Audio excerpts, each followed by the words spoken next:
You're welcome to Ability and Disability. I'm Angela Ekre. I have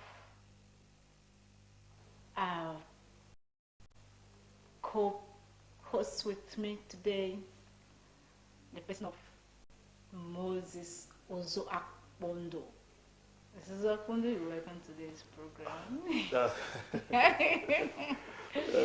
Good morning, Mother Angela, and good morning, our viewers. Guys had a good day last week, and the weekend is over.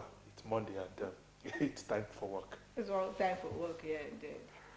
We are starting the work with what's a great zeal. Of course. Because you don't have zeal to do something, your productivity is going to be low. Definitely. Yeah. So we are going to be presenting this program together. So if you don't see me here, he's always here. We're discussing about they don't take them serious.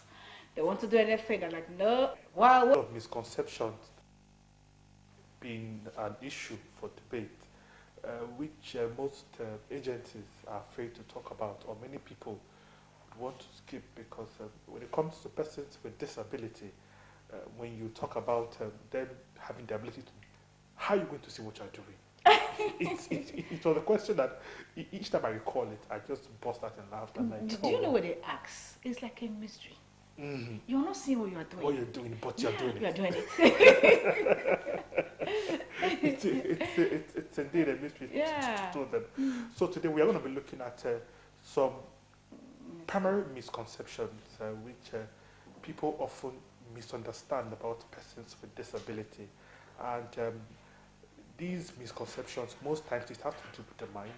But for the purpose of those who are watching, we are going to break it down for you to understand and see where we are coming from, so that perhaps you come across a visually impaired or anybody with disability that who cannot walk or cannot talk, you'll be able to see them objectively and understand that, okay, these people are not to be treated this way, they are to be treated that way.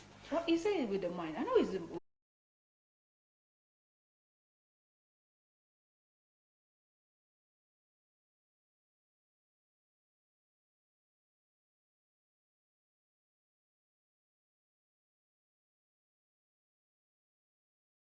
university in Nigeria, you have one or two visually impaired attending. That is apart from the private institution anyway, which is quite expensive, I must add.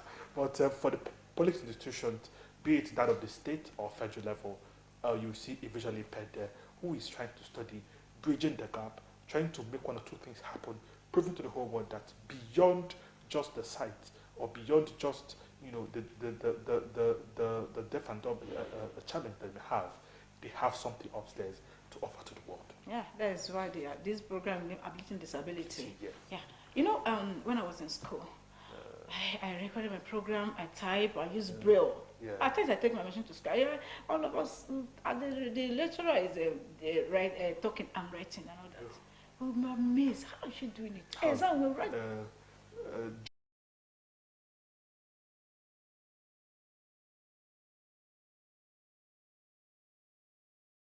Sometimes in the public institutions, they keep on having this misconception that as a blind person, there's you can do. In fact, somebody once told me that no be grade them they give una for school. So you didn't work for it, you didn't study. It's shocking. It's actually shocking. In fact, I want to put it out there that even while I was a student in Uniben, I was organizing tutorials for sighted students. So it's something that people should be able to give us credit for. So the sense of objectivity should be apparent for those who are actually watching. You don't have to underrate persons with disability. Give them the chance to prove themselves. Give them the chance to come do the interview like every other person. If you doubt what they can do, give them a test. Set the test right there and then for them and see if they can do better. Be objective in your assessment. Job owners, be objective. People with visual impairments, people who can't walk, people who can't talk, their brain is still very much intact. Their physical disability do not mean that they are psychologically deformed. They have that intellect of like every other person to engage in any job. It's just that the way they would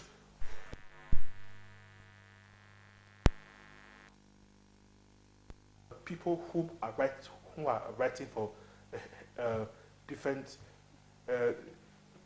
print media Medias. in the country today that are visually impaired. So when these people come and submit their CVs, kindly open your door. If you doubt what they can do, of course it's normal because they are visually impaired, they can't work. You want to have see if they are actually qualified for what you're employing them for. And if they beat or rather meet your expectations, kindly employ them, because overtly, just like every other person, they can't do what you can also do in the society. That's why they should give those who are challenges Yes. a chance. Of course, a chance. It is Give them very a chance. Just trust that they can do it. Yeah, sure. So let them just allow for this month. Allow you, and So just see, for a month, and see. and let him prove all that there's ability. You see that True. they're going to do it well. Of course. There's nobody or some you bring your company down because yes. Create that enabling environment. Enablement. Create that level playing field. Let them have a chance to attempt what others are attempting and see if they won't excel. They will prefer if they give you a chance. They will prefer them. Most times when we look at people whom are going out to rent accommodations, like for instance, I recall a friend of mine who lives in Warri. He was like, at the time he went to a place to rent an accommodation, the landlord was asking him, "Are you going to stay alone?" He said that he's staying alone. And trust me, he was rejected. They decided they don't give him that accommodation. You know that okay, he's going to cook and explode and all that. The house is going to catch fire. No. So it's something that we should be able to show that these people, they can cook. We can wash. We can do just everything that you can do. Okay, for me now, all the clothes you see me putting on to the studio, I washed it, I ironed it, I do it myself. So it all depends on, you should be able to understand that these people, they are trained on specifics. From childhood, some of us receive training on how to do these things. May not be the way